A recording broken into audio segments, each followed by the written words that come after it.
अभी US election हुए तो पावर में ट्रंप दोबारा से आ चुके हैं, 45th president as well as 47th president. जो रूल चलेगा वो चलेगा किसका? रिपब्लिकन्स का। तो पहले तो आपको टर्म्स क्लियर होनी चाहिए, रिपब्लिकन का क्या मतलब है, डेमोक्रेट्स का क्या मतलब है, क्योंकि मेन फोकस इसी के ऊपर है। पॉलिसीज भी चेंज हो जाएंगी जैसे ही गवर्नमेंट चेंज करेगी। एंड कुछ क्वेश्चंस ओरिजिन करते हैं, जैसे कि अब डोनाल्ड ट्रंप पावर में आ चुके हैं। अब पहले ही एक बात सुन लो, जैसे ट्रंप का नाम लिया जाएगा या फिर बिडेन का नाम लिया जाएगा, मीनिंग तो दोनों का एक ही है कि हम किसकी बात कर रहे हैं, यूएस की। तो अभी जब हम पढ़ेंगे इस टॉपिक को तो ट्रंप और बिडेन का नाम यूज करके पढ़ेंगे, पर जब आप आंसर्स लिखोगे तो वहां पे आपको यूएस लिखना पड़ेगा। ठीक है, तो अभी हम बात करेंगे ट्रंप एंड बिडेन, पर they are representing country USA, तो यूएसए की बात हो रही है यहाँ पे। तो फर्स्ट क्वेश्चन कि इंडिया और यूएस के रिलेशंस में क्या क्या चेंजेस आ सकते हैं, क्या चीजें न्यूट्रल रहने वाली हैं वो देखेंगे। दूसरा, ट्रंप 2.0, ट्रंप 1.0 फर्स्ट टेन्योर था उनका, दैट इज इन 2017 टू 21, तो वो फर्स्ट था उनका, तो अभी क्या इंपैक्ट्स पड़ेंगे वो अंडरस्टैंड करेंगे। फिर एक वर्ड आएगा दोबारा से, दैट इज मल्टीपोलर, यानी कि यहाँ पे क्वेश्चन उठ चुका है कि हम क्या बाइपोलर में है, मल्टीपोलर है। मल्टी का मतलब है मैनी एंड पोलर मतलब पावर्स।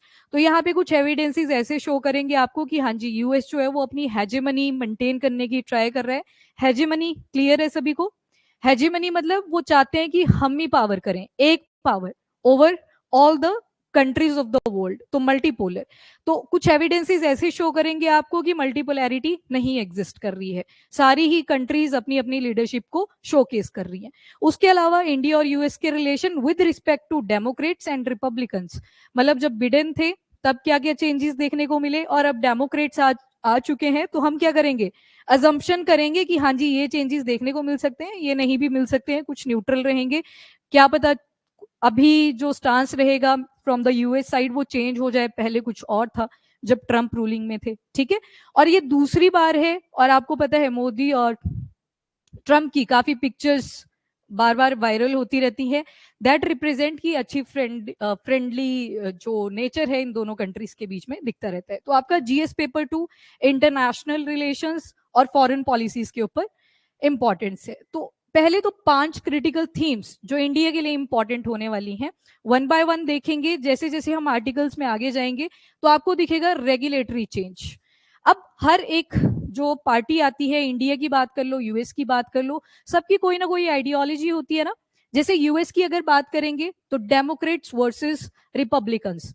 अभी आप कैसे याद रख सकते हो, देखो यहाँ पे बिडेन की पार्टी कैसे याद रखोगे आप, डी आता है ना इनके नाम में, तो डेमोक्रेट्स ऐसे याद रख सकते हो, पहले तो याद करने का है ये। और दूसरे हैं आपके यहाँ पे ट्रंप, तो ट्रंप के नाम में आर आ गया तो you can remember it from R, Republicans रह जाएगा याद। पर अब आपको आइडियोलॉजीज का थोड़ा सा आइडिया होना चाहिए कि डेमोक्रेट्स किस चीज पे ज्यादा फोकस करते हैं और रिपब्लिकन्स किस चीज के ऊपर ज्यादा फोकस करते हैं। जो डेमोक्रेट्स हैं इसमें जो मेन रोल रहेगा वो सोसाइटी ओरिएंटेड रहेगा। एक शब्द दिख रहा है आपको, दैट इज सोसाइटी, मतलब सोसाइटी की हेल्प करना is mandatory part of Democrats, मतलब एक्टिव रोल होगा गवर्नमेंट का कहाँ पे, सोसाइटी के अंदर। तो एक मेन वर्ड क्या दिख रहा है आपको यहाँ पे, सोसाइटी। तो इनके हिसाब से अगर सोसाइटी ग्रो करेगी तो अल्टीमेटली आपकी कंट्री भी ग्रो करेगी, इक्वालिटी आएगी आपकी कंट्री के अंदर, और जो क्वालिटी ऑफ लाइफ है वो भी क्या करेगी, इंप्रूव कर जाएगी। ये डेमोक्रेट्स की आइडियोलॉजी है। वहीं पे रिपब्लिकन्स को अगर देखोगे तो ये क्या बोलते हैं कि जो गवर्नमेंट का साइज है ना वो एक तो छोटा होना चाहिए, मतलब मिनिमम गवर्नमेंट मैक्सिमम गवर्नेंस का आइडिया फॉलो करते हैं। दूसरा, इनकी जो अप्रोच होती है कहीं ना कहीं कैसी रहेगी, कैपिटलिस्ट, सोसाइटी के ऊपर उतना फोकस नहीं रहेगा, मेन जो फोकस होता है इन्वेस्टमेंट्स, पैसे के ऊपर ओवरऑल। तो यहाँ पे आपने दो मेजर डिफरेंसेस देख लिए। अब आपने डेमोक्रेट्स और रिपब्लिकन्स दोनों को ध्यान में रखते हुए ही अगली जो चेंजेस हैं उनको एनालाइज करने की ट्राई करनी है। तो डेमोक्रेट प्रो सोसाइटी यानी सोशलिज्म की तरफ ज्यादा दिखाई देंगे। तो अगर मैं आपको 2-3 वर्ड्स बोलूं जैसे ह्यूमैनिटी, माइनॉरिटी, वो कहाँ पे देखेंगे, डेमोक्रेट्स या रिपब्लिकन्स, डेमोक्रेट्स। ठीक है, तो अब जब भी डेमोक्रेट्स बोला जाएगा या फिर बिडेन का नाम लिया जाएगा तो आपके दिमाग में ये 3-4 पॉइंट्स आने चाहिए। देन अगर बात होगी ज्यादा पैसों के ऊपर फोकस होगा। अगर मैं मोरालिटी बोल दूं, मोरालिटी किस साइड रखोगे आप, डेमोक्रेट्स में या रिपब्लिकन्स में? Democrats, morality. अब मॉरल, यहाँ पे तो बात ही मेन किसकी होगी, पैसों की। और पैसा और मोरालिटी एक जगह पे हो भी सकते हैं और नहीं भी हो सकते, पर जहां पे ह्यूमैनिटी की बात आएगी इस तरफ है ही नहीं कॉन्सेप्ट। अब जैसे क्लाइमेट की बात कर लेते हैं, कौन सपोर्ट करता है क्लाइमेट, जो ये एमिशन हो रहा है उसको हमें कंट्रोल करना चाहिए? डेमोक्रेट्स। बिडेन बार बार बात करते थे ना, एम्फेसाइज करते थे। ट्रम्प बोलते हैं कि इट इज बुलशिट, फ्रॉड है ये क्लाइमेट चेंज, यूएस को लूट रहे हैं मतलब इसके नाम पे। उन्होंने तो पेरिस एग्रीमेंट से ही एब्सटेन कर लिया था जब ट्रम्प रूलिंग में थे, ट्रम्प 1.0 में, तो उन्होंने तो उससे एब्सटेन ही कर लिया कि हम नहीं देखेंगे क्लाइमेट, हम थोड़ी कर रहे हैं एमिशन, जबकि चाइना के बाद दूसरे नंबर पर यूएस का ही रैंक आता है। बट स्टिल, तो अब आप चीजों को कंपेयर करते चलना, कौन सी चीज डेमोक्रेट्स में है एंड कौन सी चीज रिपब्लिकन्स में है। तो 5 कौन कौन से की एरियाज आएंगे, जैसे एक रेगुलेटरी चेंज आपको देखने को मिलेगा। देखा गया जब बिडेन थे रूलिंग में, तो आप देखोगे उनकी जो अप्रोच थी ना कहीं क्या कर रहे थे, इन्वॉल्व कर रहे थे अपनी कंट्री के जितने भी बड़े बड़े कंपनीज हैं, टेक जायंट्स हैं, वो चाहे आपकी आर्टिफिशियल इंटेलिजेंस है या जो मर्जी जो भी टेक्नोलॉजी मर्ज कर रही है। तो मतलब बिडेन के टाइम पे ये लोग क्या कर रहे हैं, चेक रख रहे हैं, एक तरह से रेगुलेशन रख रही है गवर्नमेंट। पर अभी ट्रंप का जो मेन इलेक्शन कैंपेन था जब, तो आप नोटिस करोगे कि उन्होंने तो पहले ही बोल दिया था कि ब्यूरोक्रेसी जो है, जो आपके टेक जाइंट है उनसे हम रिमूव कर देंगे। ठीक है, अभी बोला ना मिनिमम गवर्नमेंट रखेंगे, तो जो रेगुलेशन है वो कैसी दिखेगी आपको, कि इन टेक जाइंट्स के ऊपर कोई रेगुलेशन नहीं मिलेगी जैसे बिडेन के टाइम पे थी, कम मिलेगी मतलब। ठीक है, तो फर्स्ट चीज रेगुलेटरी चेंजेस आपको देखने को मिलेंगे। अब इंडिया के कॉन्टेक्स्ट में कैसे है वो आगे देखते हैं। फिर री इंडस्ट्रियलाइजेशन पुश, बिडेन ने जहां पे इन्वेस्टमेंट्स करवाई मल्टीपल कंट्रीज के अंदर, तो अब जो ट्रंप है उनकी अप्रोच रहेगी कि जो मल्टीपल कंट्रीज में यूएस की इन्वेस्टमेंट हो रखी है वो दोबारा से कहां पे आए, यूएस के अंदर। तो वो वापस बुला रहे हैं कि इंडस्ट्रीज का सेटअप कहाँ पे होना चाहिए, यूएस के अंदर। तो एक पुश वो देखने को मिलेगा। इमाइग्रेशन, आप डंकी रूट के बारे में बहुत बार सुना होगा आपने। ठीक है, तो वहां पे क्या क्वेश्चन उठता है, इमिग्रेशन के ऊपर बार बार क्वेश्चंस आते हैं। बहुत सारे स्कॉलर्स हैं इंडिया के, आईटी में जो स्कॉलर्स हैं वो जाते हैं, पढ़ाई के लिए जाते हैं, लॉट ऑफ स्टूडेंट्स। पर यहाँ पे दो तरह के इमिग्रेंट्स हैं, one is legal and second one is illegal. तो इन्होंने बोला है कि इमाइग्रेशन के ऊपर भी हम चेक करेंगे, जो लीगल है उनको पहले सेपरेट करेंगे फ्रॉम द इलीगल। और इंडिया ने भी बोला है कि हम भी यूएस को इस केस में सपोर्ट करेंगे, क्योंकि हम भी नहीं चाहते इलीगली कोई आपकी कंट्री में जाए। देन जियो पॉलिटिकल डायनामिक्स, जितने भी ये वॉर्स चल रही हैं इस टाइम पे, रशिया है, आपका इसराइल है, किस तरह प्रो इसराइल है वो या एंटी इसराइल है, वो सब चीजें देखनी है हमें। और क्या ट्रंप चाहते हैं कि ये वॉर्स रुक जाएं, और अगर चाहते हैं तो क्यों, अगर नहीं चाहते हैं तो क्यों, वो चीजें। एंड डिफेंस टेक्नोलॉजी, अब इंडिया के कॉन्टेक्स्ट में अगर डिफेंस की बात करें, तो जब एलएसी वाला इशू हुआ था 2020 में, गलवान वैली वाला इशू, तो हमें बहुत सारी डिफेंस इक्विपमेंट्स भी आए थे from the US side.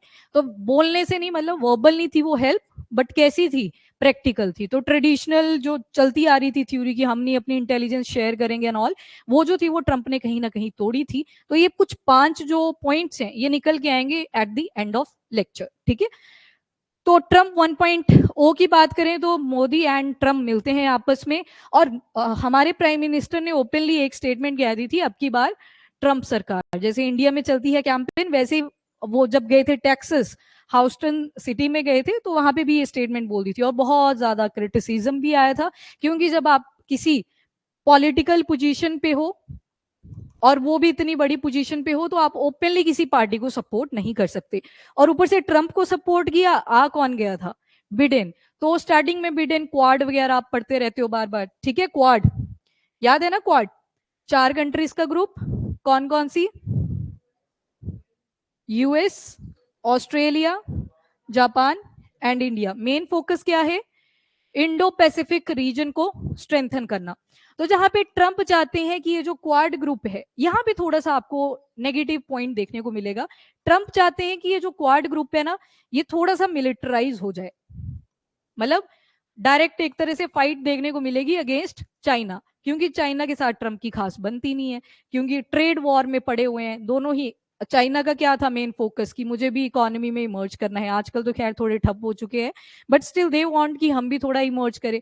Trump चाहते ही नहीं है, वो चाहते हैं हेजेमनी की, जो अमेरिका है वो दोबारा से ग्लोरीफाई करे।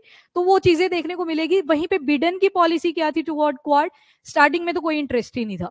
जब भी मीटिंग्स होती थी क्वाड की, वो एब्सटेन कर लेते थे कि मुझे नहीं जाना, इतना कुछ खास कंट्रीज नहीं है। और मिलिटराइजेशन के ऊपर उतना फोकस नहीं था बिडेन का। उनका भी मेन फोकस था कि पीस एस्टेब्लिश करनी है, शांति एस्टेब्लिश करनी है in the Indo Pacific regions. तो यहाँ पे क्रिटिसिज्म आता है। और अगर ट्रम्प 1.0 की पॉलिसीज देखोगे आप, तो इंडिया के लिए कुछ अच्छी भी थी, कुछ बुरी भी थी।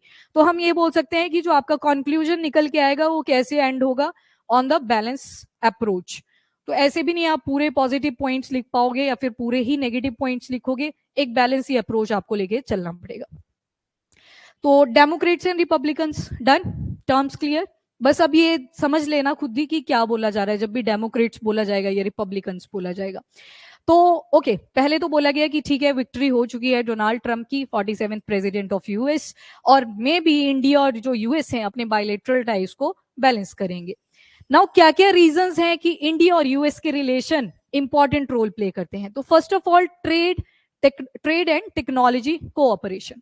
ट्रेड में आपको एक टर्म आएगी that is free trade agreement.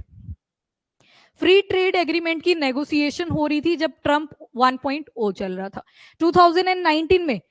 2019 to 20 में ये बातचीत करते हैं कि हाँ जी हम फ्री ट्रेड एग्रीमेंट को साइन करेंगे, पर पार्टी बदल गई तो यहाँ ये भी बदल गया, फिर मुद्दा ये रहा ही नहीं, मतलब इसको बिल्कुल ही बाइकआउट कर दिया जब बिडेन की गवर्नमेंट आ गई, यानी कि आपके डेमोक्रेट्स आ जाते हैं। तो 2019 टू 20 बात तो चल रही थी फ्री ट्रेड एग्रीमेंट की, बट इसको बाद में दरख्वास्त कर दिया गया बाय बिडेन, ठीक है, फिर इसका कोई वो मुद्दा नहीं रहा। पर अब जैसे कि ट्रंप 2.0 आ चुका है तो मे भी दोबारा से बात होगी आपके फ्री ट्रेड एग्रीमेंट के ऊपर। तो फ्री ट्रेड एग्रीमेंट होता क्या है, तो एक तरह का समझौता होता है, दो या दो से ज्यादा कंट्रीज इसमें इन्वॉल्व हो सकती हैं। और इसमें मेन क्या किया जाता है, जो आपके टैरिफ्स होते हैं, ड्यूटी टैक्सेस होते हैं, उनको रिमूव कर दिया जाता है ताकि जो ट्रेड है वो इजीली चलता रहे। फॉर एग्जाम्पल, यहाँ पे एक एग्जाम्पल दिया हुआ है आपको, पर उससे पहले यहाँ पे इंडिया ले लेते हैं और यहाँ पे आपका नॉर्थ अमेरिका यूएस वाला पार्ट ले लेते हैं। फॉर एग्जाम्पल, हमने कोई चीज परचेज करनी है फ्रॉम यूएस, मतलब अभी इस तरफ को आ रहा है, तो इंडिया के अंदर क्या हो रहा है, यहाँ पे इंपोर्ट, और यूएस क्या कर रहा है, एक्सपोर्ट। तो जब इंपोर्ट करते हैं ना हम चीजों को, तो यहाँ पे हम क्या अप्लाई कर देते हैं, टैरिफ्स, ठीक है, यहाँ पे हम टैरिफ्स कर देते हैं। जैसे आपकी एक बाइक आती है हार्ले एंड डेविडसन करके, तो उसके ऊपर जो टैरिफ्स हैं वो कितने हैं, 100%। और ट्रंप ने उस बात का मजाक भी उड़ाया था directly prime minister Modi ji का। तो यहां से हमें क्या दिख रहा है कि पूरे जो ट्रंप है वो प्रो इंडियन भी नहीं है और ऐसे भी नहीं है कि एंटी इंडियन है। तो आपको positive as well as negative दोनों ही पॉइंट देखने को मिलेंगे। पर टैरिफ यहाँ पे देख लिया, जब भी हम किसी दूसरी कंट्री से कुछ परचेज कर रहे हैं तो उसके ऊपर एक ड्यूटी या टैक्स लगेगी, that is your tariff. Example दे रखा है कि अगर मान लो किसी चीज के ऊपर, जैसे स्मार्टफोन्स है, उसके ऊपर 20% टैरिफ लगाया हुआ है। अब ये टैरिफ किसने लगाया, मुझे ये बता दो इस एग्जाम्पल में से। इंडिया ने लगाया, ठीक है। तो हमने अगर $500 पे लिया वहां पे, तो अब कितने का बिकेगा यहाँ पे, $600 का। 20% है ना, सी सेट 0.20 आ गया, तो उससे कर लोगे आप, ठीक है। तो this is the FTA. FTA free trade agreement का मेन एम क्या होता है, इकोनॉमिक कोऑपरेशन, मतलब जो आपका ट्रेड है वो स्मूथली चलता रहे बिना किसी बैरियर के, ट्रांसपेरेंसी मेंटेन करता है, ठीक है। अब आता है एक main point, that is natural gas के ऊपर और आपके रिन्यूएबल एनर्जी सोर्सेज के ऊपर और साथ में क्लाइमेट एक्शन के ऊपर, इन सभी को इकट्ठे लेके चलते हैं। अब जब बिडेन की गवर्नमेंट थी तो क्लाइमेट एक्शन के ऊपर काफी बातचीत चल रही थी। अब आज क्या तारीख है, 11, तो 11 से आज एक मीटिंग भी शुरू हो चुकी है। पहले ही पेज पे इंडियन एक्सप्रेस के लेफ्ट कॉर्नर, यस, COP 29 कहां पे हुई शुरू, यस, बाकू, अजरबैजान। तो यहाँ पे तो COP 29 आ रखा है और ट्रम्प बोलते हैं कि climate action is nothing, it is fraud. तो अब इसके जो आउटकम्स आने वाले हैं वो भी वेरी करेंगे। बहुत सारे आर्टिकल आ रखे हैं COP 29 पर, हम एंड में करेंगे इसको पूरा डिटेल में, ठीक है। तो COP 29 जो बात ही किस पे कर रहा है, क्लाइमेट चेंज के ऊपर, 29th मीटिंग है। और लास्ट ईयर का अगर देखोगे COP28, वहां पे हमने बड़े सारे फंड साइन करवाए यूएसए की, पैसे भरो यहाँ पे, $100 बिलियन तक का मतलब पूरा कोटा पूरा हो चुका है। टारगेट रखा है कि $1 ट्रिलियन उसमें हमने इकट्ठे करने हैं, पर अब जो गवर्नमेंट है वही चेंज हो चुकी है। ट्रंप ने जहां पे पेरिस एग्रीमेंट से अपने आप को एब्सटेन कर लिया था, बिडेन ने दोबारा से एंट्री दिलवाई, अब फिर से ट्रंप 2.0 है, तो आप अज्यूम कर सकते हो अभी के लिए कि मे भी फिर से आपको नेगेटिव इंपैक्ट देखने को मिलेंगे, क्योंकि उनका कुछ खास इंटरेस्ट है ही नहीं क्लाइमेट एक्शन के ऊपर। और वो तो इवन प्रमोट करते हैं कि हमारा नेचुरल गैस भी आप परचेज करो, इंडिया को भी प्रमोट करते हैं। और अब जो लिक्विफाइड नेचुरल गैसेज हैं, which is a mixture of your methane and थोड़ा सा उसमें इथेन डला होता है, स्टेट एग्जाम्स के लिए इंपॉर्टेंट है, आती है वहां पे। एलपीजी की कॉम्पोजिशन पूछ रखी है, सीएनजी, तो एलएनजी इस बार काफी न्यूज में रहा, तो थोड़ा इसको भी ध्यान रखोगे। मिथेन एंड इथेन, मिथेन ज्यादा क्वांटिटी में and ethane in less quantity. तो अब ट्रंप की है दोबारा से यहाँ पे लेगेसी, तो आप देखोगे कि ये जो डील्स हैं आपकी, जैसे ये ड्रिफ्टवुड एलएनजी डील ट्रंप के टाइम पे साइन हुई थी, बिडेन आए, ये फिर से कट आउट होगी। तो ये जो है डील्स, ये दोबारा से यहाँ पे रीनेगोशिएशंस आपको देखने को मिलेंगी। Even free trade agreement, Trump ने इसको नेगोशिएशन को प्रमोट किया था, बिडेन ने एब्सटेन कर दिया था, अब दोबारा से ट्रंप 2.0 है, तो आप देखोगे कि रीनेगोशिएशन देखने को मिल सकती है। और यूएस के साथ एक खास बात है कि हम ट्रेड सरप्लस में है, राइट, पता है ना ये चीज। जैसे मान लो इधर यूएस है, यहाँ इंडिया है, हम ट्रेड करते हैं ना, कोई चीज खरीद रहे हैं कोई बेच रहे हैं, तो जब यूएस की बात करी जाती है टुवर्ड इंडिया, तो यूएस आपको ट्रेड डेफिसिट में मिलेगा, मतलब ये इंडिया से ज्यादा इंपोर्ट करते हैं और एक्सपोर्ट कम करते हैं। तो यहाँ पे एक और चीज आ जाएगी, टैरिफ, टैक्सेस। तो अब ट्रंप कहीं ना कहीं टैरिफ के अपने आप लगा रहे हैं, तब तो ठीक है, पर जब दूसरी कंट्री लगाएगी तो वो थोड़ा अगेंस्ट हो जाते हैं कि नहीं आप टैरिफ अपना डिक्रीज करो। जैसे मान लो अभी हार्ले की ही बात करी, 100% है ना, तो चलो वो तो है भी बहुत ज्यादा, बट खैर। तो यहाँ पे किसी और चीज का एग्जाम्पल ले लेते हैं जिसपे मान लो 80% टैरिफ है। अब ट्रंप की तरफ से स्टेटमेंट, थोड़े दिनों में आप देखोगे ये पॉलिसीज जब आएंगी, बोलेंगे 80% से इसको रिड्यूस करके 10% पे ले आओ, 20% पे ले आओ, क्योंकि हम ऑलरेडी क्या है आपके साथ ट्रेड डेफिसिट पे हैं। पर वेन हम फिर डॉलर और रुपी को कंपेयर करने लग जाएंगे, वैल्यू किसकी ज्यादा आएगी, डॉलर की ज्यादा आएगी, तो हमारा लॉस देखने को मिलता है जब भी हम टैरिफ्स को डिक्रीज करते हैं। तो ये भी आप ध्यान में रखोगे।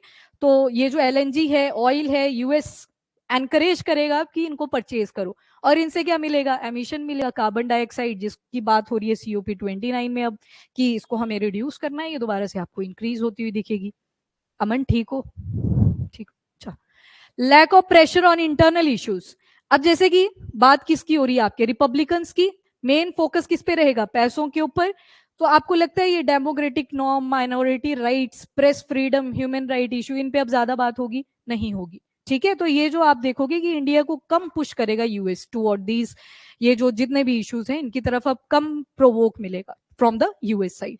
एक आपने FCRA एक्ट पढ़ा होगा, इसको ध्यान में रखना, FCRA, foreign contribution regulation act, ये इनएक्ट हुई थी 1976 में, इमरजेंसी वाला टाइम पीरियड। तो जब इमरजेंसी लगी थी इंडिया के अंदर, तो बाहर से अनऑथराइज सेक्टर से बहुत सारा पैसा आ रहा था in the name of non government organisation, जिनको क्या बोलते हो आप, एनजीओस। तो एनजीओस के ऊपर चेक रखने के लिए कि कहाँ से पैसा आ रहा है, कहीं पॉलिटिकली तो मोटिवेटेड नहीं है, वो सारा कौन चेक करता है इंडिया के अंदर, आपका FCRA, foreign contribution regulation act, की जो फॉरेन से कॉन्ट्रीब्यूशन हो रही है आपके एनजीओ एंड ऑल में, उनके ऊपर रेगुलेशन रखेगा, चेक रखेगा, ठीक है, FCRA एक्ट। तो इससे ही कई बार क्या होता है कि टेररिज्म वगैरह को भी प्रमोट कर दिया जाता है। पर FCRA अभी तो नहीं था न्यूज में, 2022 में काफी न्यूज में बना रहा आपका ये foreign contribution regulation act, with respect to US के जो क्रिश्चियन है और ज्यूइश पीपल हैं, उनके ऊपर हमने कहीं ना कहीं एलिगेशन लगा दी थी कि ये अनऑथराइज सेक्टर से इंडिया के अंदर अनस्टेबिलिटी इंप्लीमेंट करने की ट्राई कर रहे हैं। तो मे बी ट्रंप उसके ऊपर क्वेश्चन ओरिजिनेट करे, बाकी ओवरऑल इन मुद्दों के ऊपर ज्यादा बातचीत नहीं होने वाली है। तो ये प्राइमरी एम क्या है FCRA का, कि जो भी फॉरेन फंड्स आ रहे हैं उनका कोई मिसयूज ना हो, और कहाँ से आया है, जो उसका मेन सोर्स है उसके बारे में हमें पूरी डिटेलिंग्स पता हो, कि कोई ऐसे पॉलिटिकली मोटिवेटेड ना हो, ठीक है। उसके बाद Khalistani groups and Canada relation अगर देखें, तो ट्रंप एंड ट्रूडो उतनी अच्छी फ्रेंडशिप है नहीं, बनती नहीं है। ये देखो, आपको पिक्चर्स नोटिस करोगे तो एक हंस रहा होगा तो दूसरा ऐसे ही उदास सा दिखेगा आपको, मेजॉरिटी ऑफ द पिक्चर्स अगर आप नोटिस करते हो। तो यहाँ पे अब खालिस्तान जो बिडेन कहीं ना कहीं ज्यादा प्रोवोक करते थे, अब ये मुद्दा भी थोड़ा सा आपको शांत देखने को मिलेगा, ज्यादा उतनी एनकरेजमेंट नहीं आने वाली है from the US side. And अगर बात करें निज्जर केस की, निज्जर का पता है, निज्जर केस की अगर बात करें, काफी कंट्रोवर्शियल है, हाई प्रोफाइल केस था। जो आपके प्रो खालिस्तानी एक्टिविस्ट थे, नाम था हरदीप सिंह निज्जर, इनका असेसिनेशन हो जाता है 2023 के अंदर। कहाँ पे हुआ था? तो सरे ब्रिटिश कोलंबिया इन कनाडा। ठीक है, तो इनके ऊपर ये जो अब मुद्दे हैं ये मे भी शांत हो जाए। इवन एक और नाम आपको ध्यान आ रहा होगा, पन्नू, उनकी भी स्टेटमेंट्स ने काफी ज्यादा इंडिया के अंदर एम्बेरसमेंट कॉज कर दी थी। यूएस में है ये, तो अब मे भी इसके ऊपर भी ज्यादा आपको जो इन्फ्लुएंस है वो ना देखने को मिले in the Trump policy. US का support for India in the LAC conflict. अब देखो 2020 में क्या होता है, आपका यहाँ पे गलवान इशू हो जाता है। ये लोकेशंस अब क्लियर होनी चाहिए। अगर मैं भी आपसे पूछूं, जैसे कनब बताएगा, देपसांग नॉर्थ में है या साउथ में है इफ कंपेयर टू देमचौक? हाँ, तो ये ध्यान रखना है, डायरेक्शन वाइज आ जाते हैं, ठीक है, लोकेट करने के लिए। तो ऊपर आपका देपसांग देमचौक। तो एलएसी के ऊपर कॉन्फ्लिक्ट कॉज किया चाइना ने, एलएसी को मानते नहीं है कि ये नहीं है लाइन ऑफ एक्चुअल कंट्रोल। और 2020 में हमने जब यूएस से हेल्प मांगी थी, Trump was ruling at that time, तो उन्होंने अपनी इंटेलिजेंस शेयर करी थी, हमें कुछ पिक्चर्स चाहिए थे एंड इवन ड्रोन्स भी उन्होंने हमें दिए थे। उसके अलावा टेम्परेचर काफी लो होता है इस रीजन में और ऑलरेडी ठंड का मौसम था, तो यहाँ पे हमें सप्लाई हुई थी विंटर गेयर्स की भी, मतलब जो विंटर में चीजें चाहिए होती है, तो वो सारे भी प्रोवाइड करे थे हमें, किसने? यूएस एडमिनिस्ट्रेशन ने। तो यहां से हमें क्या पता लगा कि डिप्लोमेटिक जेस्चर से, मतलब जो ट्रेडिशनली चलता आ रहा था वर्बल एक रिलेशन, उससे हम थोड़े से बियॉन्ड गए हैं, मतलब प्रैक्टिकली हमारी असिस्टेंस हुई, हेल्प हुई। पर कई बार देखा गया है कि जो डोनाल्ड ट्रंप है प्रॉब्लम्स भी क्रिएट कर देते हैं। फॉर एग्जाम्पल 2020 का ही इशू देख लो, इन्होंने बोला कि मेरी बात हुई है मोदी जी से, ठीक है, मतलब बड़ी कंट्रोवर्शियल सी स्टेटमेंट हुई कि मेरी बात हुई है मोदी जी से और वो अच्छे मूड में नहीं है कि चाइना के साथ मुझे ये प्रॉब्लम अभी सॉल्व नहीं करनी है, जबकि ऐसी कोई बातचीत नहीं हुई थी। एक्सटर्नल अफेयर मिनिस्ट्री की तरफ से स्टेटमेंट आई कि ऐसी कोई भी कॉन्वर्सेशन नहीं हुई है हमारे एंड से, पर हाँ, ये जो इंटेलिजेंस है ये जरूर शेयर हुई है, ड्रोन्स हमें जरूर आए from the US side and हाँ, विंटर गेयर भी हमें मिले थे। ठीक है, तो ऐसे अजीब सी स्टेटमेंट्स भी आती हैं फ्रॉम द जो आपके रिपब्लिकन्स हैं, तो ये देखने को मिलेगा आपको बार बार। अब आता है थोड़ा सा क्या क्या चीजें हमें ट्रबल कॉज कर सकती हैं। तो सबसे पहले आपका trade, tariff and GSP status. Tariff clear? कोई ऐसा जिसको ना पता चला हो अभी तक टैरिफ का? ऑनलाइन क्लियर है ना? ये स्नो कर दो फटाफट से।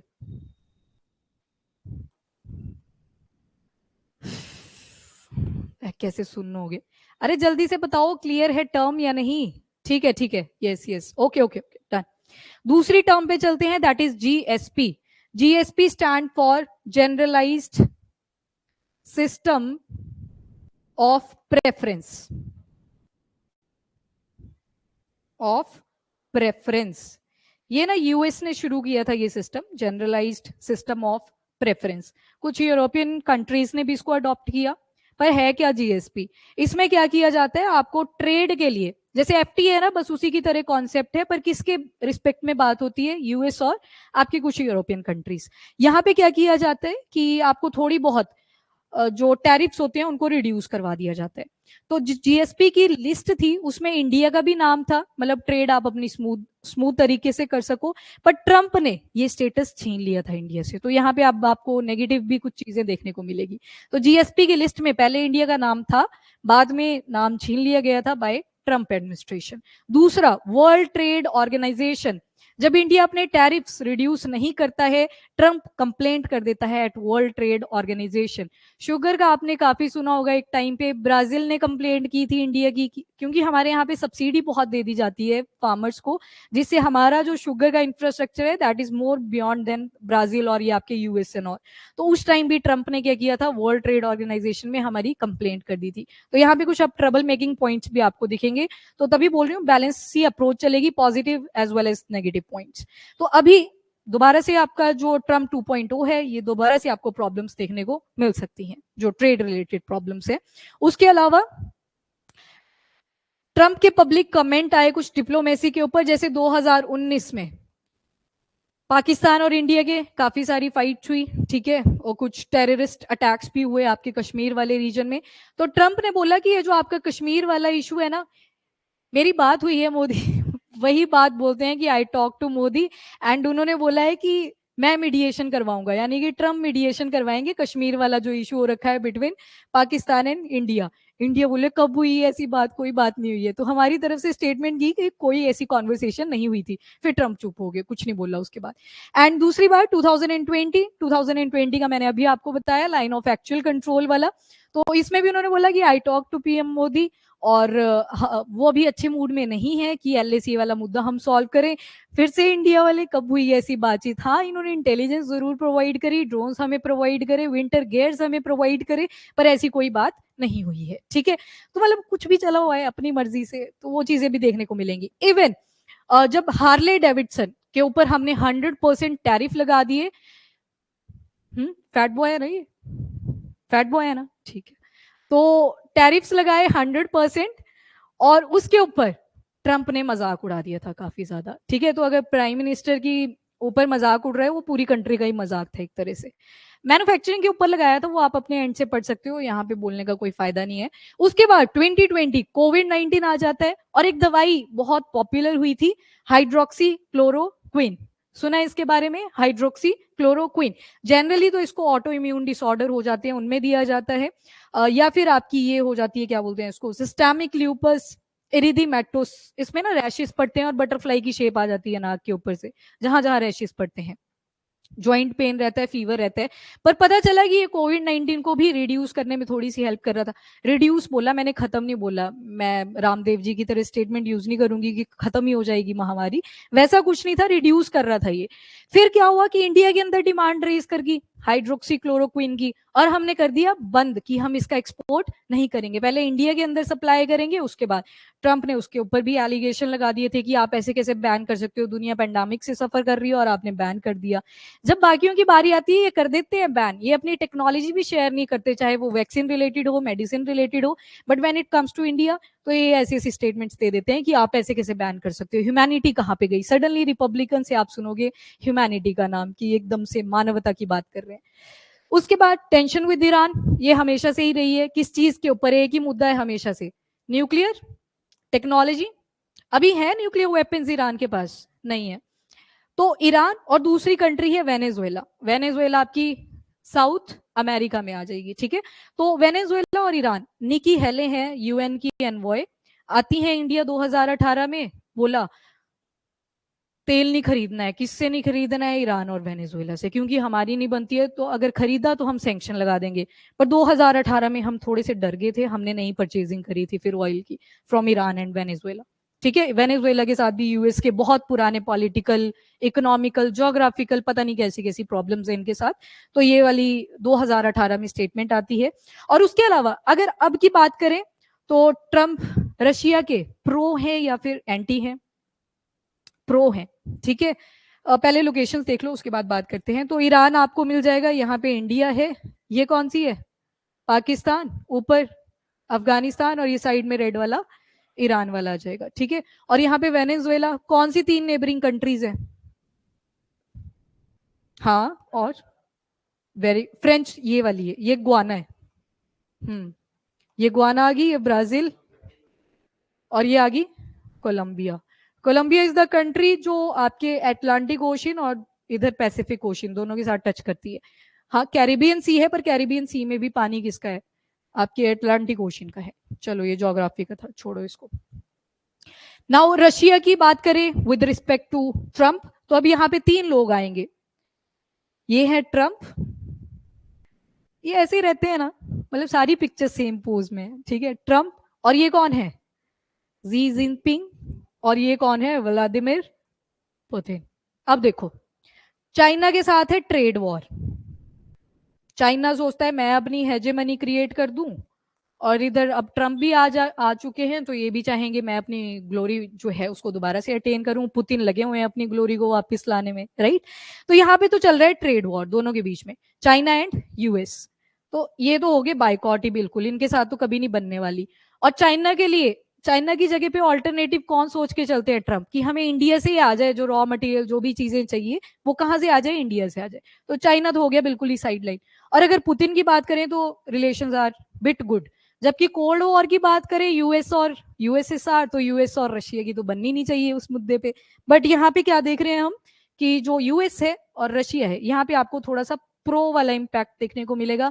अब मुझे ये बताओ, जो ट्रम्प है वो नाटो को सपोर्ट करते हैं या नहीं करते हैं? North Atlantic Treaty Organization Trump नहीं करते। उनके हिसाब से आपकी कंट्री है, अपना पैसा लगाओ, खुद अपनी सेफ्टी का ध्यान रखो, ठीक है। जब आप खुद को सॉवरेन नेशन बोल रहे हो तो फिर क्यों हमसे हेल्प चाहिए आपको फाइनेंशियली, ठीक है। तो ट्रम्प इस चीज को पहले तो अवॉइड ही करते हैं, नाटो के मतलब फेवर में है ही नहीं इन शॉर्ट। कितने मेंबर्स हैं नाटो के अंदर? 32। लास्टली कौन ऐड हुआ था? स्वीडन। फिनलैंड 31st है, 32nd इज स्वीडन, ठीक है। तो ये भी ध्यान रखोगे। तो पर यहाँ पे जो ट्रम्प की स्टेटमेंट आई है वो ये है कि वॉर जल्दी जितना हो सके उतने जल्दी खत्म करना है। अगेन फोकस कहाँ पे है? रुपी तो नहीं बनाएंगे, डॉलर बनाएंगे। Main focus on money. और इसकी वजह से एक आप कॉरिडोर्स पढ़ते हो, INSTC सुना होगा आपने, इमैक कॉरिडोर्स सुने होंगे, वो सारे बंद पड़े हुए हैं क्योंकि बीच में वॉर्स चल रही हैं, तो रोड ही बंद हो रखे हैं। और अगर रोड रुक रखे हैं तो ट्रेड रुक रखा है, और ट्रेड रुका हुआ है तो पैसा रुका हुआ है। तो जो ट्रम्प है ये रोकना नहीं चाहते वॉर, पर ये चाहते हैं कि जल्दी से जल्दी खत्म हो, ठीक है। रोकने के भी कोई इंटेंशन नहीं है, पर चाहते हैं कि जल्दी खत्म हो जाए। अभी वेस्ट एशिया का भी देखना है। अब इसके बाद पाकिस्तान की बात करें तो पाकिस्तान डर चुका है।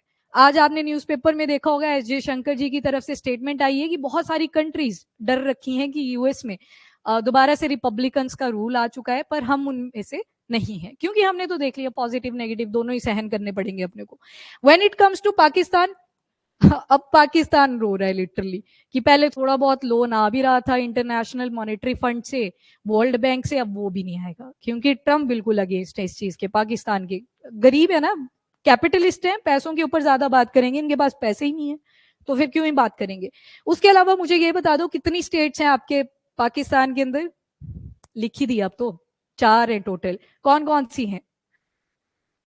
पंजाब, सिंध, बलोचिस्तान।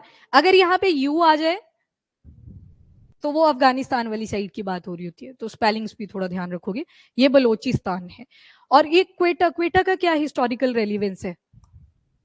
क्वेटा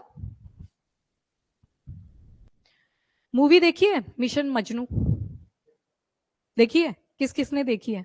उसमें बताया है क्वेटा के बारे में। यहाँ भी अपनी न्यूक्लियर टेक्नोलॉजी को एडवांस लेवल पे लेके जा रहे थे, पर इंडिया के रॉ एजेंट्स ने पकड़ लिया था। हेयर के सैंपल भिजवाए थे, ऐसे इतने अंदर तक चले गए थे वो क्वेटा वाले रीजन में। पर उस टाइम पे कुछ प्राइम मिनिस्टर ऐसे ही थे इंडिया के सनकी से, उनको लगा कि पाकिस्तान से अगर हम बातचीत करेंगे तो वो मान जाएंगे हमारी बात। जितने भी रॉ एजेंट्स थे अराउंड 150 के आसपास थे, सबको एक एक को मार दिया था वहां पे पाकिस्तान के अंदर, ठीक है। तो वो भी एक हिस्टोरिकल है, IR के अंदर आप डिटेल में पढ़ोगे। फॉर नाउ यहाँ तक रहो कि पाकिस्तान के लिए बहुत बुरी बैंड बजने वाली है, इन शॉर्ट कुछ नहीं मिलने वाला, अब लिटरली एक पाई नहीं मिलेगी। उसके बाद बांग्लादेश की बात करें, ये कौन है? First of all Yunus, Mohammad Yunus, chief adviser भी हैं आपके बांग्लादेश के। और ये थे इन फेवर ऑफ डेमोक्रेट्स, क्योंकि इनको क्या मिल रखा था? Nobel Peace Prize. और पीस की बात कर रहे हैं तो ह्यूमैनिटी की बात कर रहे हैं, माइनॉरिटी, सब कुछ आ जाएगा, वॉर्स को रोको, वो सारी चीजें आ जाएंगी। तो ये अब फेवर में थे डेमोक्रेट्स के, और अभी रूलिंग में आ चुके हैं रिपब्लिकन्स। तो यहाँ पे हिंदूज के साथ काफी एट्रोसिटी हुई थी बांग्लादेश के अंदर, तो क्वेश्चन विल बी रेस्ड कि ये जो एट्रोसिटी हुई थी ये क्यों हुई थी। बस इनमें से क्वेश्चन ही होंगे और ज्यादा कुछ नहीं होगा। एंड उसके अलावा अपने थोड़े से नेबरिंग कंट्रीज और बात करें, नेपाल जैसे, भूटान और आपका मालदीव्स, बिडेन ने काफी कोलैबोरेशन दिखाया इन कंट्रीज के साथ। ट्रम्प की साइड से मे भी थोड़ा सा नेगेटिव आपको देखने को मिलेगा। अब ट्रम्प एंड वेस्ट एशिया की बात करते हैं। हाईली वॉर जोन्स आपका सारे आ जाएंगे, इजराइल, लेबनान, गाजा आ जाएगा। तो वन बाय वन देखते हैं। यहाँ पे कुछ स्किप तो नहीं हुआ? हाँ, ये सारी लोकेशंस हैं। आईमैक की बात हो चुकी है दोबारा से, तो इसको भी आप थोड़ा ध्यान में रखोगे। First of all West Asia में चलते हैं, इसराइल वाले पार्ट पे। थोड़ा सा अगर पास्ट देखोगे तो ये गोलन हाइट्स किसका पार्ट हुआ करता था? ये सीरिया का। पर इसराइल ने फोर्सली इसको ऑक्यूपाई कर लिया था। ट्रम्प ने सपोर्ट किया इसराइल को इस केस में। तो यहाँ पे आपको क्या अप्रोच दिख रही है? प्रो इसराइल, ठीक है। तो गोलन हाइट्स जब सीरिया से एनेक्स किए थे आपके इसराइल ने, तो ट्रम्प ने सपोर्ट किया था। तो यहाँ पे आपको प्रो इसराइल स्टांस देखने को मिलेगा। एम्बेसी की बात करें, एम्बेसी होती है दूसरी कंट्रीज के अंदर, तो यूएस की जो एम्बेसी थी उसको ले आए जेरूसलम में, ठीक है। तो यहाँ पे आपको फिर से क्या दिख रहा है, प्रो इजराइल स्टांस। उसके अलावा अभी क्या चल रहा है, यहाँ पे कॉन्फ्लिक्ट चल रखा है, ठीक है। तो ये जो वॉर है, ये नहीं बोला कि खत्म करो इजराइल के एंड से, ये बोला है कि जल्दी खत्म करो, ठीक है। अब कैसे करनी है जल्दी खत्म, वो आप डिसाइड करोगे, पर जल्दी खत्म करो। क्यों जल्दी खत्म करो, क्योंकि यहाँ पे एक रास्ता पड़ा हुआ है, ये वाला इमैक, और इमैक में आपका इजराइल का हाइफा पोर्ट भी यूज होता है, और रास्ता पूरा ब्लॉक है, यूरोप के साथ कनेक्टिविटी जीरो है, ट्रेड नहीं है तो पैसा नहीं है, अगेन वही कैपिटलिस्ट अप्रोच आपको देखने को मिलेगी। तो first of all locations clear, bordering countries clear है इसराइल की, कौन कौन सी है, अरे सामने लिखी है, बोलो।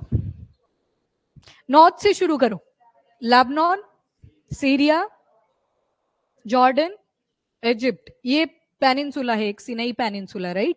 और इधर वाटर बॉडी आ जाती है आपके वेस्ट में, मेडिटेरियन सी, ठीक है।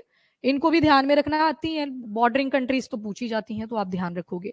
उसके अलावा यहाँ पे एक कॉरिडोर पड़ा था, यस, फिला डेल्फी कॉरिडोर, ये भी याद रखोगे आप। रफा कॉरिडोर भी देखा था कहीं पे, हाँ यहाँ पे था वो, 14 किलोमीटर का, ये था आपका रफा कॉरिडोर। आ जाते हैं कॉरिडोर्स भी, कॉन्फ्लिक्टेड जोन्स में पूछ लेते हैं, तो थोड़ा ध्यान रखोगे आप। ओके, थोड़ा सा आगे चलते हैं अब। एंड आपकी ये जो जेरूसलम है, that is very important place, holy city है। क्यों है, क्योंकि ज्यूइश, क्रिश्चियन, इस्लाम, कुछ ना कुछ इनका रिलेटेड है यहाँ पे। जैसे अगर ज्यूइश की बात करेंगे, यहाँ पे एक टेम्पल आता है आपका, टेम्पल माउंट हर हाबियात। इस्लाम का अगर देखोगे तो एक मॉस्क आएगी, अल अक्शा मॉस्क। एंड क्रिश्चियनिटी का देखोगे तो चर्च आएंगे, चर्च ऑफ होली सेपुल्कर, ठीक है। तो मतलब यहाँ पे होली सिटी आपको दिखाई दे रही है, रिलीजन से काफी ज्यादा इंपॉर्टेंट है। उसके बाद मिडिल ईस्ट यूरोप की बात करी हुई है, ये वाला इकोनॉमिक कॉरिडोर की बात करी है, जो क्या करेगा, इंडिया को कनेक्ट करेगा जाके किसके साथ, यूरोपियन कंट्रीज के साथ। कैसे करेगा, तो शुरू हो जाओ इंडिया के, कौन सा पोर्ट है यहाँ पे, कौन सी, यस, यहां से शुरू है, चलता जाएगा, कहां पे कनेक्ट करेगा, अरेबिक कंट्री यूएई, यूएई से जाएगा सऊदी अरेबिया, फिर ट्रेन रूट शुरू हो जाएगा, कहां पे कनेक्ट करेगा आपके, फिर से सऊदी अरेबिया है, रियाद वाला पार्ट, और यहाँ पे इसराइल आ जाएगा, इसराइल का पोर्ट इज हाइफा, और फाइनली ग्रीस के साथ जाके कनेक्ट करेगा। ये वाटर बॉडी कौन सी है, यस, मेडिटेरियन सी। तो ये जो आईएमएक है, ये पड़ा हुआ है पूरा बंद, और ये आपको रूट्स दिख रहे हैं यहाँ पे कि शिप से कहाँ पे गया, ट्रेन से कहाँ से गया, तो ये आप खुद देख लेना एक बार। तो पहली बात तो कंट्रीज का थोड़ा सा आपके आइडिया रखोगे कि कौन कौन सी कंट्रीज आईएमएक में इन्वॉल्व है। तो ट्रम्प वांट कि इसकी जो ये कनेक्टिविटी करी हुई थी, इसमें जो ट्रेड है वो चलता रहे, रुके ना। उसके बाद ईरान की जो न्यूक्लियर डील थी उससे एब्सटेन कर लिया था। एंड अब्राहम एकॉर्ड, तो ये जो मीडिएशन थी इजराइल और अरेबिक कंट्रीज के बीच में, वो भी किसने करवाई थी, आपके रिपब्लिकन्स ने। 2020 पीस प्लान, इजराइल और पैलेस्तीन का जो ये वॉर है उसको शांत करने के लिए, जिसमें दोबारा से यही टर्म यूज करी थी कि जल्दी से इसको खत्म करे, तो अभी तक चल ही रहा है, 2024 आ चुका है, अब तो खत्म होने को है 24। ट्रम्प की अप्रोच क्या है toward the expansion of war, war की हमने कंडीशन कर ली। क्यों इंपॉर्टेंट है, अब यहाँ पे आप देखोगे कुछ वाटरवेज भी बहुत इंपॉर्टेंट है, जैसे यहाँ पे पर्शियन गल्फ आ जाएगा, यहाँ पे आपकी गल्फ ऑफ ओमान आ जाएगी, उधर मेडिटेरियन सी आ जाएगा। तो इंपॉर्टेंट ट्रेड रूट्स आप देखोगे कि सारे कनेक्टेड हैं, और ये अभी अगर यहाँ पे ये जो वॉर्स है ये इंक्रीज ही करती रही, तो ये कहीं ना कहीं क्या करेगा, जो कैपिटलिस्ट अप्रोच है उसको डिक्लाइन करेगा। और ट्रम्प की कैंपेन के अंदर एक मेन मुद्दा था लिविंग कॉस्ट के ऊपर, कि उसको चीप बनाना है, but at the same time जो स्टैंडर्ड है उसको भी रेज करना है। चीप बनाना है पर स्टैंडर्ड क्या करना है, रेज करना है। तो अगर पैसा ही रुका हुआ है तो ये चीज भी अटेन नहीं होगी। तो दैट्स वाई ट्रम्प जो है वो बोल रहे हैं कि जल्दी से खत्म करो, कैसे करना है दैट्स योर चॉइस। यहाँ पे आपकी ओमान भी आ जाती है, राइट। अब ओमान भी तो कहीं ना कहीं, गल्फ ऑफ ओमान, इससे तो पास करना ही पड़ेगा। ओमान से ऊपर एक और छोटी सी कंट्री है येमेन, और येमेन भी क्या है, अनस्टेबल है। सना वाला एरिया देखा था हमने, कौन से रिबेल्स थे, हाउदीज। और यहाँ पे इसराइल के ऊपर लेबनान, लेबनान में कौन से थे, हेजबुल्ला, ठीक है। ये भी याद रखना, आते हैं ये क्वेश्चंस रिबेलियन ग्रुप्स के ऊपर। Okay, Biden versus Trump on Israel's war in Gaza. तो बिडेन ने तो खूब सपोर्ट किया। और बात करते हैं डेमोक्रेट्स की, तो डेमोक्रेसी में जो टर्म्स दिखती हैं आपको, जैसे ह्यूमन राइट्स, माइनॉरिटी अफेयर्स, ये सारी कहीं ना कहीं बाइकॉट ही कर दी। आपकी तो आइडियोलॉजी इसके ऊपर थी, और वहां पे इसराइल के वॉर को आप प्रोवोक कर रहे थे by supplying different defence equipment. जैसे सबसे इंपॉर्टेंट थार्ड सुना होगा आपने, वेरी गुड। थार्ड की full form terminal high altitude, हाँ हाँ, high altitude aerial defence system, THAAD. ठीक है, तो इसको अभी डिप्लॉय करा है इसराइल के अंदर, तो इंपॉर्टेंट हो जाता है। हमारे पास चॉइस थी जब हमने S-400 परचेज करना था। अभी कितने S-400 है हमारे पास? 3 की अभी पेंडिंग है, क्योंकि वो बिजी हो गया ना थोड़े लड़ाई में। तो हमने सोचा था कि वो परचेज कर लेंगे और हमारी जो फ्रेजाइल लोकेशंस है वहां पे डिप्लॉय कर देंगे। तो थर्ड भी उस टाइम पे कंफ्यूजिंग था कि थर्ड लेना चाहिए S-400, पर जो ज्यादा टेक्निकल एडवांसमेंट मिलेगी आपको वो S-400 में मिलेगी। सो हमने रशिया से परचेज किया था। खैर, Biden versus Trump on Israel war, तो हमने देख लिया बिडेन जहां पे सपोर्ट कर रहा है, ट्रंप बोल रहा है जल्दी से खत्म करो, तो वही चीजें हैं यहाँ पे। और ट्रंप की प्रेगमेटिक अप्रोच अब देखने को मिलेगी। तो मॉरल कंसर्न्स की जब भी बात आएगी, ट्रंप के ऊपर कोई क्वेश्चन रेज भी करेगा वो आंसर ही नहीं देंगे इसके ऊपर, क्योंकि अल्टीमेटली फिर से अप्रोच दिख रही है इनकी, दैट इज रिपब्लिकन्स और आपका कैपिटलिस्ट अप्रोच आपको ज्यादा देखने को मिलेगी। और रीजनल वॉर जो है इनको चाहते हैं कि एक्सपेडाइटली सॉल्व हो जाए जितने भी वॉर्स यहाँ पे चल रही हैं। उसके अलावा ये भी आपने कुछ सिनारियो देखे होंगे इंडिया के अंदर। अरे सच में हुआ है ये, देखा नहीं आपने? चलो, कई जगह पे कमला हैरिस को सपोर्ट कर रहे थे, कई जगह पे आप ऐसे देखोगे लड्डू खिला रहे हैं लिटरली। तो अब दिल्ली के कॉन्टेक्स्ट में पढ़ेंगे तो सबसे पहले transactional approach, very important word. Transactional approach का मतलब होता है एक हाथ से दो दूसरे हाथ से लो। मतलब अगर हम ट्रेड डेफिसिट में हैं और तुम ट्रेड सरप्लस में हो, तो हम चाहते हैं कि बैलेंस हो जाए, पर हम डेफिसिट में नहीं होनी चाहिए। तो अगर हमें यूएस के साथ अपने बायलेटरल रिलेशन कॉन्टिन्यूसली मेंटेन करने हैं, तो हमें थोड़ा सा ट्रांजेक्शनल अप्रोच को भी देखना पड़ेगा, और जो हमारी फॉरेन पॉलिसी है उसको चेंज करना पड़ेगा। क्योंकि अब पिछले जो थे उनकी आइडियोलॉजी पूरी डिफरेंट थी, अब वाले बिल्कुल ही डिफरेंट है। तो यहाँ पे हम देखेंगे कि ये कैसी अप्रोच लेके चलने वाले हैं, that is the transactional. Trump talk about money, वो बोलते हैं कि डिक्शनरी अगर ओपन करते हो तो लब से भी सुंदर एक शब्द है, दैट इज टैरिफ। टैक्स ज्यादा पसंद है उनको, इकोनॉमिस्ट है ना, बिजनेस माइंडेड ज्यादा है। तो ये वाली अप्रोच उनकी रहेगी। और अपने नेशनल इंटरेस्ट के फेवर में अपने जो जो चीजें उनको बेनिफिट दे सकती हैं उसके ऊपर वो ज्यादा फोकस्ड रहेंगे। स्ट्रेंथन यूएस पोजीशन, तो अमेरिका के अंदर अगर आप देखोगे तो यहाँ पे दो स्टांसेस मिलेंगे आपको। एक मिलेगा यूएस वर्सेस यूरोप। यूरोप की भी इकोनॉमी कहीं ना कहीं डिक्लाइन हुई, तो इसके कंपैरिजन में यूएस स्ट्रेंथन हुआ है। एंड अगर देखोगे चाइना के साथ, तो रिसेंटली अब चाइना भी क्या है, डिक्लाइन मोड पे ऑन है, तो यूएस क्या दिख रहा है, दोबारा से स्ट्रेंथन दिख रहा है। इन दो पॉइंट्स को अगर ओवरऑल देखेंगे तो यूएस बोल रहा है कि हम तो अभी भी हेजेमॉन है, हमारी जो मोनोपोली है वो आज भी आपको दिखाई देगी, हम जो है वो आज भी क्या है, लीडर्स है। तो तभी मल्टीपोलैरिटी के ऊपर क्वेश्चन उठा हुआ है। ये दो इंस्टांसेस दिए कि जो मेन डेवलप्ड, एक डेवलप्ड आ गई और दूसरी क्या है जो बहुत स्पीड से डेवलप कर रही है, डेवलपिंग स्टेज में, पर इनकी इकोनॉमी डाउनग्रेड हुई है। तो यहाँ पे आप देखोगे कि हाँ जी ठीक है, पोलैरिटी कहीं ना कहीं मेंटेन कर रहे हैं। पोलैरिटी मतलब पावर, याद रखा करो। एंड इंडिया के ऊपर बात करें तो अब चाइना तो बिल्कुल ही साइडलाइन रहेगा ट्रंप की पॉलिसीज के हिसाब से, तो प्रेशर किस पे आने वाला है ज्यादा, इंडिया। एंड अगेन आप देखोगे जो क्वाड है ना उसके ऊपर फिर से ट्रंप प्रेशराइज करेंगे इंडिया को कि इधर मिलिटराइजेशन करो। पर अब दूर से बोलना तो ईजी है, हमारे तो पड़ोस में है, ऊपर गलवान वाला इशू चल रखा है, डायरेक्टली बॉर्डर्स लिंक्ड है। तो ट्रंप तो बोल सकते हैं, उनका तो खैर कॉन्टिनेंट ही बिल्कुल सेपरेट आ जाता है, तो काफी सेफ है। पर कोई नहीं, प्लेट्स टकराएंगी फ्यूचर में, फिर देखेंगे। ओके, अब क्लाइमेट गोल्स की बात करें तो COP29 आ गया आपका एट बाकू अजरबैजान। तो यहाँ पे आप देखोगे मेन एम है कि जो पैसा है वहां पे और इंक्रीज करना है, और इसमें जो सबसे ज्यादा डोमिनेटिंग कंट्रीब्यूटर है वो कौन है, यूएस है। पर अब ट्रंप जी आ चुके हैं, तो अब देखते हैं कि वो कितना पैसा देंगे, क्या पता दोबारा से खुद को एब्सटेन ही कर लें। 2016 में पेरिस एग्रीमेंट से इन्होंने खुद को एब्सटेन कर लिया था। तो इंपॉर्टेंट पॉइंट्स हैं, इसके ऊपर क्वेश्चन जरूर आएगा। नाउ 5 क्रिटिकल जो थीम्स हैं जिसके ऊपर हमने स्टार्टिंग में स्टडी किया, रेगुलेटरी चेंजेस।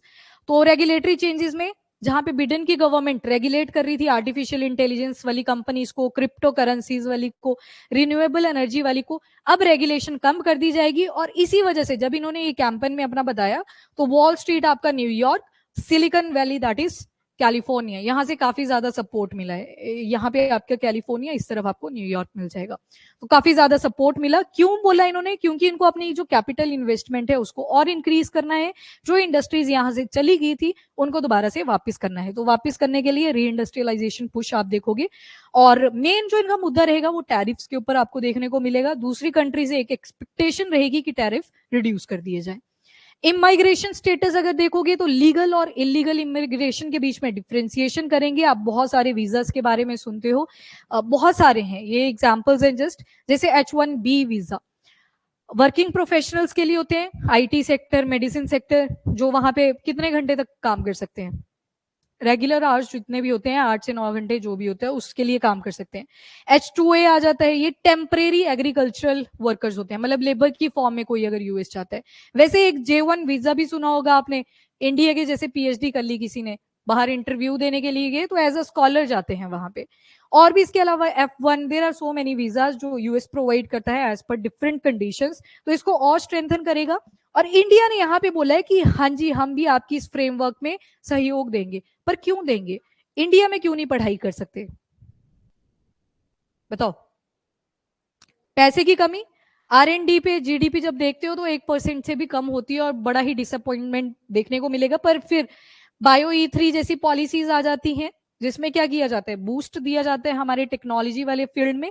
पर वहीं पे फिर देखते हैं कि अभी तक पैसा दिया ही नहीं है, बस बोला है। ठीक है, तो मेजॉरिटी ऑफ द स्कॉलर्स जिन्होंने ये PhD वगैरह कर ली होती है पोस्ट डॉक के लिए चले जाते हैं यूएस, क्योंकि बेटर एनवायरमेंट मिलता है, रिसर्च के लिए बेटर इक्विपमेंट्स मिलते हैं। और फिर क्या होता है कि फिर से उनको वापस आना ही पड़ता है अनटिल और अनलेस उनका जो भी वो मेंबरशिप एंड ऑल के इश्यूज रहते हैं वो फुलफिल ना होते। तो ये चीजें जो है इंडिया ने बोला है कि हम भी कंट्रीब्यूट करेंगे। क्यों कंट्रीब्यूट करेंगे? पहले तो एक नेगेटिव यहाँ पे देखने को मिला कि हमारा तो टैलेंट ही ड्रेन हो जाएगा फ्रॉम इंडिया टू यूएस। पर दूसरी बात बोलिए कि जब वो स्कॉलर वहां पे पढ़ के आएंगे और फिर इंडिया आएंगे तो हमें अच्छी जो है वो रिसर्च उनके एंड से मिलेगी और इंडिया का उसमें फायदा होगा। खैर, उसके अलावा जियो पॉलिटिकल डायनामिक्स, तो again US and quad. Biden ने पहले इंटरेस्ट नहीं शो किया था, जाति बहार के मेले जब हुए तो थोड़े थोड़े 2 साल से पार्टिसिपेशन कर रहे थे। एंड अब अगर देखोगे तो ट्रंप की अगेन प्रेशराइजिंग रहेगी टुवर्ड द इंडिया कि आप क्वाड को क्या करो, मिलिट्राइज करो।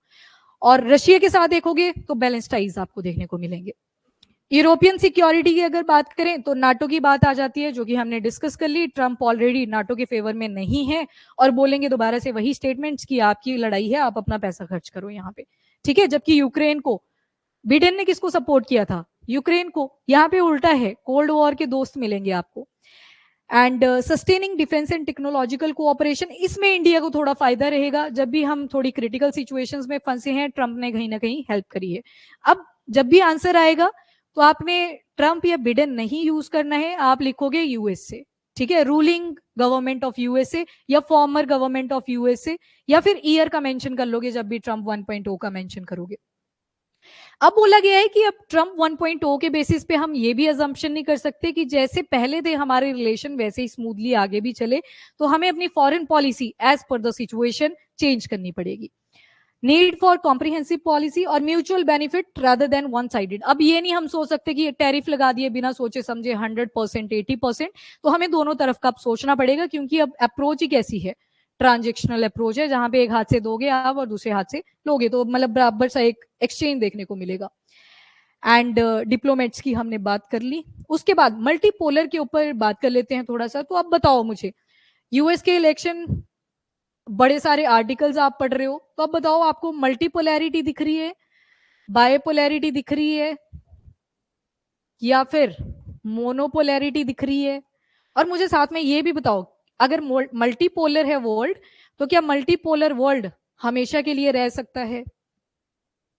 नहीं रह सकता।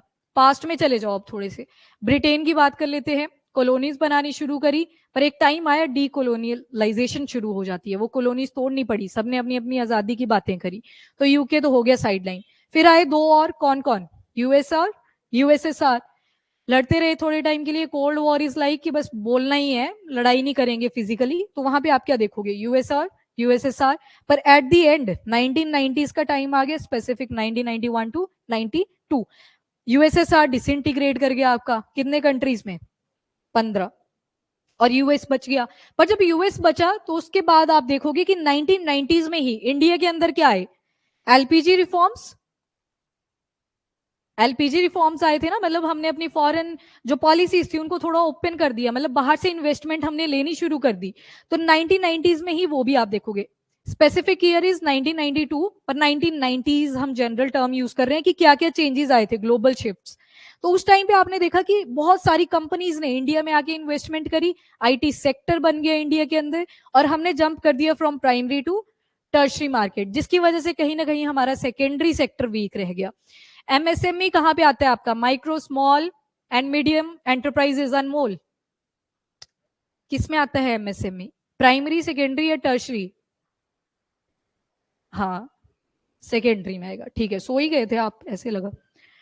ठीक है, तो सेकेंडरी सेक्टर, तो यहां से क्या हुआ, वर्ल्ड जो था कहीं ना कहीं ओपन हुआ। तो हमने ये भी नहीं बोला कि जो यूएस है वो एक हेजेमॉन की तरह एक्ट कर रहा था। तो अगर पास्ट एक्सपीरियंस से देखें तो मल्टीपोलैरिटी जो है, मतलब बहुत सारी पावर्स, ये भी एग्जिस्ट नहीं करती, और अगर मोनोपोलैरिटी की बात करें तो वो भी एग्जिस्ट नहीं कर सकती। तो कहीं ना कहीं मल्टीपल पोलर जो होगा, ये बोल सकते हैं हम ब्रॉडर कॉन्टेक्स्ट में कि हाँ जी, थोड़ी थोड़ी पावर्स आपको देखने को मिलेगी। फाइनेंशियली अगर देखोगे तो जिसकी करेंसी स्ट्रांग उसका दबका रहेगा, क्योंकि जितनी बड़ी लीडरशिप होगी उतनी ज्यादा आपको रिस्पॉन्सिबिलिटीज भी देखने को मिलेंगी। तो लीडर सारे बनने चाहते हैं, पर आपको देखेगा कि रिस्पॉन्सिबिलिटी कोई कोई लेगा। ठीक है, हाँ, पर्टिकुलर टाइम तक, मतलब फॉर एवर सस्टेन नहीं कर सकती। एनआरकी हो सकती है थ्रू आउट द वर्ल्ड, एक ही टाइम पे नहीं हो सकती। अराजकता, मतलब कोई भी रूल नहीं कर रहा, तो वो वाली कंडीशन भी नहीं मिलेगी, क्योंकि अब प्रॉपर कंट्रीज बन रखी हैं। टेक्टोनिक प्लेट जब टकराएंगी तब कुछ और है, आफ्टर मिलियन ऑफ ईयर्स। तो उसके बाद हैजेमनी, हैजेमनी फाइनेंशियल सेक्टर्स में हमें देखने को मिलता है, करेंसीज का जो चलता रहता है। बाकी मतलब सारे वर्ड्स क्या बोलोगे आप, वेग से हैं, कंक्लूजन में यही लिखोगे कि फॉर एवर नहीं है, ये चीजें चेंज करती रहती हैं। अब जैसे यूएस और यूएसएसआर का टाइम था, तब तो बाइपोलर टर्म यूज होती थी, बाइपोलर प्रॉपर टर्म यूज करते थे, क्योंकि दो पावर्स एग्जिस्ट कर रही थी एट सम टाइम, यूएस और आपका यूएसएसआर। और जब यूके इमर्ज कर रहा था तब हम वर्ड यूज करते थे सुपर पावर। जो पहली बार ये वर्ड देखने को मिला था सुपर पावर, क्योंकि छोटी छोटी कॉलोनी बनाए जा रहे हैं, तो उसका मेन एक्सपांशन का मुद्दा ही ये था कि कॉलोनीज बनाते चलो, उनके ऊपर राज करते चलो और अपना दबका बनाए रखो। तो वो उस हिसाब से चल रहे थे, बट वी सॉ कि ये डिसइंटीग्रेट करती हैं एक टाइम पे। तो मल्टीपोलैरिटी, मोनोपोलैरिटी, बाइपोलैरिटी आपको थोड़ा एग्जाम्पल के साथ मेंशन करना पड़ेगा। कंक्लूजन में यही दिखेगा आपको कि हाँ जी, फाइनेंशियल सेक्टर में कहीं ना कहीं मल्टीपोलैरिटी भी दिखेगी और कहीं कहीं पे मोनोपोलैरिटी भी देखने को मिलेगी। सो एक साथ आप ये नहीं बोल सकते यस कि हाँ जी मल्टीपोलर है, यस बाइपोलर है, ये वर्ड्स यूज नहीं कर पाओगे आप। ठीक है, तो सबका पॉइंट ऑफ व्यू इस केस में डिफरेंट हो सकता है, यहाँ पे मैंने आपको थोड़ा सा प्रिसाइज तरीके से बता दिया। So this was the conclusion, done. इसको ना एक बार आप क्या करोगे, शॉर्टकट में अपने पास नोट्स भी बना लोगे। जैसे हेडिंग्स बता देती हूँ, यूएस, इंडिया, इसमें दो हेडिंग्स बनेंगी। एक में ना आप नोट्स बनाओगे, मैं अभी आपको दिखा रही हूँ, मैं लाई हूँ स्पेशल बना के। एक में लिखोगे आप ट्रंप एंड इंडिया, और एक तरफ लिखोगे बिडेन और इंडिया, और साथ में थर्ड हेडिंग इसी में आएगी, that is Trump 2.0 and India. ठीक है, एक ये वाला बना के लाओगे आप, सभी बनाएंगे, ये मैं चेक करूंगी, छुट्टी कोई नहीं करेगा। फर्स्ट हेडिंग, और जो दूसरी रहेगी आपकी वो रहेगी इंडिया एंड वेस्ट एशिया। तो जितने भी पॉइंट्स पड़े विद रिस्पेक्ट टू आपका इजराइल आ जाएगा। ठीक है, दूसरा कौन सा आएगा, सऊदी अरेबिया आ जाएगा, येमेन मेंशन कर सकते हो, और क्या पढ़ा, ट्रेड रूट्स पढ़े आपने, ठीक है, पर्शियन गल्फ एंड ऑल, ये सारे आप यहां पे मेंशन कर सकते हो, इंडिया एंड वेस्ट एशिया। और जो चाइना और रशिया का है उसके लिए स्पेशल बनाओगे, यहां पे ट्रंप, और इस तरफ चाइना लिख देना लोकेशन के हिसाब से, और इधर लिख देना रशिया। तो जो भी आपको पॉइंट्स फेवरेबल लगे, और यहां पे पहले बिडेन लिख लेना और उसके बाद ट्रंप लिख लेना। फिर आप फोकस करोगे मेनली अजम्पशन के ऊपर, जो कि इंडिया और ट्रंप 2.0 में आपको देखने को मिलेगी। तो नोट करो इन हेडिंग्स को, ये खुद बनाओगे आप, अभी बनाने हैं, रुको मुझे टाइम देखने दो। ओहो, टाइम दो हो गया, नहीं, नोट करो इन पॉइंट्स को फटाफट से। ये कर लिया, ये क्वेश्चन आएगा तो इसमें मतलब ऐसे मत सोचना कि टाइम पास था। ठीक है, बहुत बड़ी बात थी यूएस इलेक्शन, सारी मतलब सारे न्यूज आर्टिकल्स में कवर हुए हैं सारी कंट्रीज के अंदर, तो ये रेलिवेंस रखते हैं।